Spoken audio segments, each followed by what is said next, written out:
Assalamualaikum warahmatullahi wabarakatuh. Selamat siang Ibu Bapak semuanya yang saya hormati. Tidak lupa para siswa yang kebetulan menyaksikan tayangan ini. Pada kesempatan ini saya akan membahas tentang AKM atau Assessment Kompetensi Minimum. Ibu Bapak yang saya hormati, saya tidak bermaksud untuk mengajari, tetapi sekedar berbagi hasil BIMTEK tentang AKM. Namun sebelum masuk ke materi AKM ini, saya terlebih dahulu ingin mengomentari isu yang berkembang di masyarakat, yaitu tentang AN, UN, dan AKM. Berdasarkan pemahaman saya, hasil daripada BIMTEK, ternyata ada beberapa perbedaan antara UN dengan AN. Pada UN misalnya, jenjang UN itu yang ditesnya itu siswa SMP, MTS, SMA, SMK. Kalau AN, SD, MI, SMP, MTS, SMA, SMK, dan sederajat. Kemudian tingkatannya, UN yang diujinya itu kelas akhir. Kalau pada SMP kelas 9, kalau pada SMA kelas 12. Tetapi pada AN yang diujinya itu adalah kelas 5 untuk SD, kelas 8 untuk SMP, dan kelas 11 untuk tingkat SMA. Hasil daripada UN ini yang sering menjadi perbincangan di masyarakat, karena UN itu hasilnya menentukan kelulusan, bahkan nilainya itu dijadikan sebagai acuan untuk masuk ke sekolah yang jenjangnya lebih tinggi. Semakin baik nilainya, maka sekolah yang diinginkannya pun memiliki kriteria lebih baik gitu.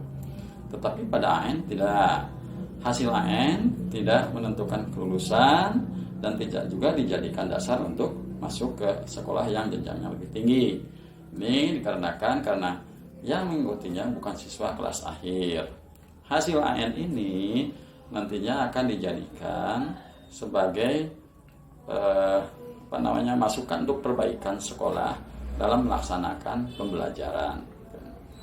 Kemudian peserta UN itu seluruh siswa kelas 9 untuk SMP, siswa kelas 12 untuk tingkat SMA.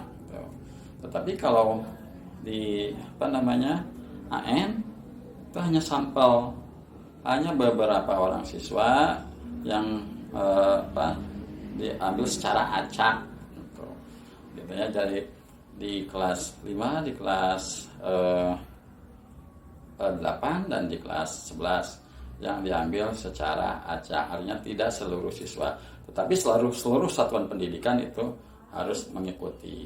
Kalau UN kan seluruh siswa kelas akhir, kalau AN itu seluruh satuan pendidikan dengan siswa yang diacak.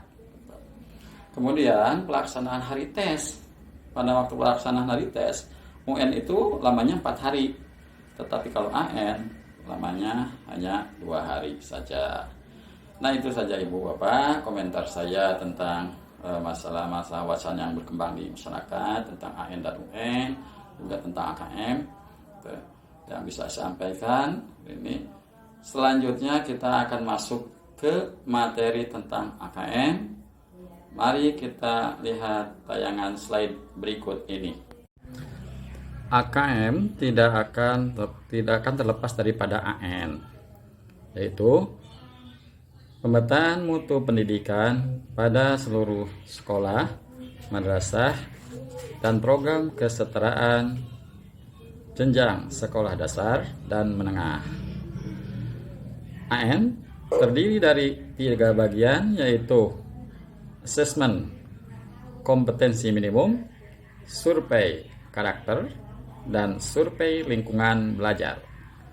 Jadi dari pengertian ini kita mengetahui bahwa AKM itu merupakan salah satu komponen daripada AN. Berikutnya, pengertian AKM. AKM merupakan penilaian kompetensi mendasar yang diperlukan oleh semua murid untuk mampu mengembangkan kapasitas diri dan berpartisipasi positif pada masyarakat. Nah, AKM itu ada literasi dan ada numerasi. Yang pertama, literasi baca dan tulis. Literasi bukan hanya sekedar bisa membaca, tetapi juga di sini kita lihat literasi baca tulis adalah pengetahuan dan kecakapan untuk membaca, menulis, mencari, menelusuri, mengolah, dan memahami informasi untuk menganalisis, menanggapi, dan menggunakan teks tertulis untuk mencapai tujuan, mengembangkan pemahaman dan potensi, serta berpartisipasi di lingkungan sosial. Berikutnya kita lihat sini. Komponen AKM. AKM memiliki 3 komponen utama. Yang pertama adalah konten. Yang kedua proses kognitif, dan yang ketiga adalah konteks. Di dalam konten ini ada teks informasi dan teks fiksi. Jadi konten dari literasi membaca ini ada 2 bagian. Yang satu informasi yang sifatnya informatif, dan yang kedua adalah bacaan yang sifatnya fiksi. Kemudian proses kognitif. Nah, proses kognitifnya ini menemukan informasi, menginterpretasi dan integrasi, evaluasi, dan refleksi. Kalau biasanya kita pakai taksonomi Bloom, ya, dari mulai mengetahui ya pemahaman, analisis, dan seterusnya. Ini taksonominya seperti ini. Kemudian yang ketiga adalah konteks. Konteksnya bisa berupa konteks personal, yaitu berkaitan dengan kepentingan diri secara pribadi, sosial budaya, berkaitan dengan kepentingan antar individu, budaya, dan isu kemasyarakatan. Dan yang ketiga adalah scientific, berkaitan dengan isu, aktivitas, serta fakta ilmiah baik yang telah dilakukan maupun futuristik bersifat masa depan. Kemudian numerasi merupakan suatu kompetensi yang mencakup pengetahuan, keterampilan, perilaku, dan disposisi yang dibutuhkan siswa untuk menggunakan matematika dalam cakupan dan situasi yang lebih luas. Nah, kalau tadi literasi kaitannya dengan bahasa, ya ini dengan matematika, tapi digunakan secara luas. Ini komponen daripada numerasi. Sama itu konten. Kontennya itu bilangan, meliputi representasi, sifat, urutan, operasi, beragam jenis bilangan, dan lain-lainnya. Pengukuran, geometri, data, ketidakpastian, dan juga aljabar. Nah, berikutnya proses kognitif. Nah, proses kognitifnya ternyata hanya pemahaman, penerapan, dan penalaran.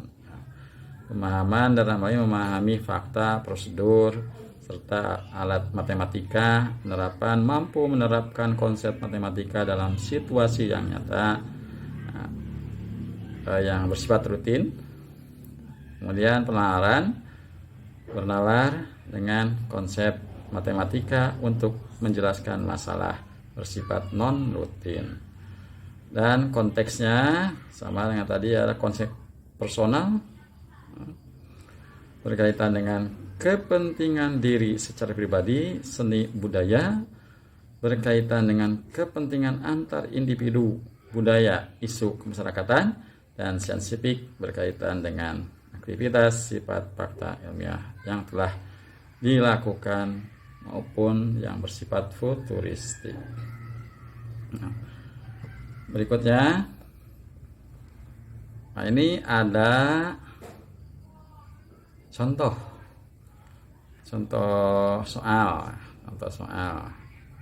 dari AKM.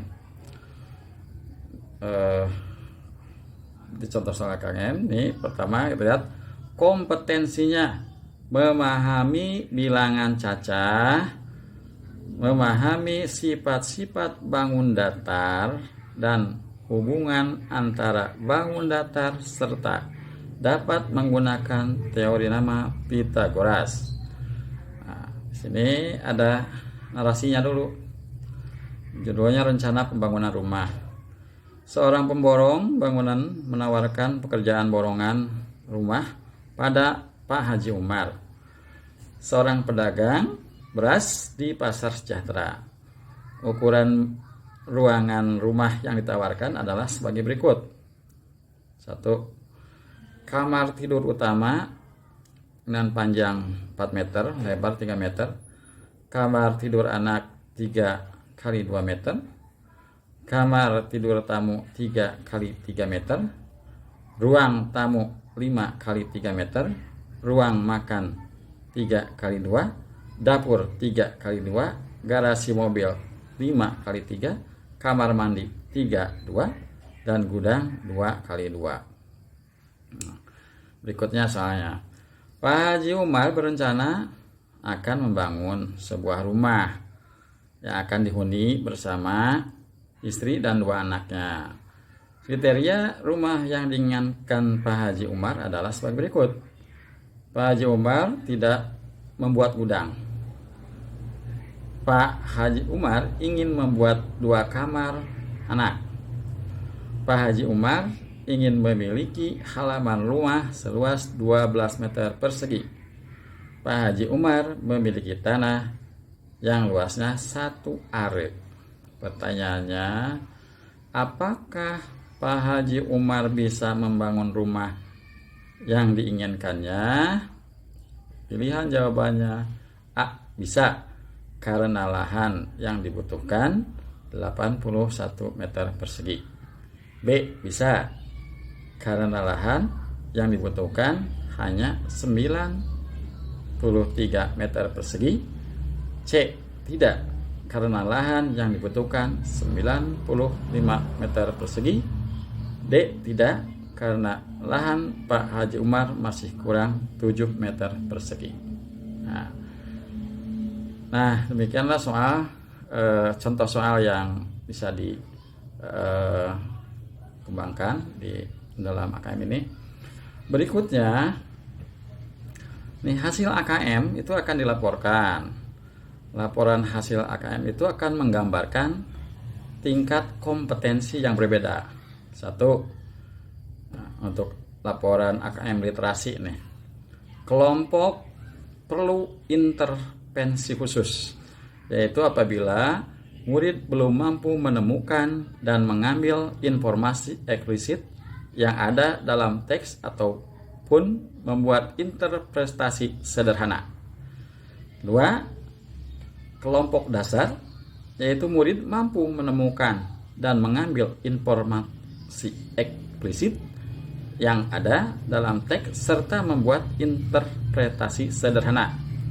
3. Cakap, yaitu murid mampu membuat interpretasi dan informasi implisit yang ada dalam teks, mampu membuat simpulan dari hasil integrasi beberapa informasi dalam suatu teks. Dan keempat, mahir, murid mampu mengintegrasikan beberapa informasi lintas teks, mengevaluasi isi, kualitas, cara penulisan suatu teks, dan bersikap reflektif terhadap isi teks.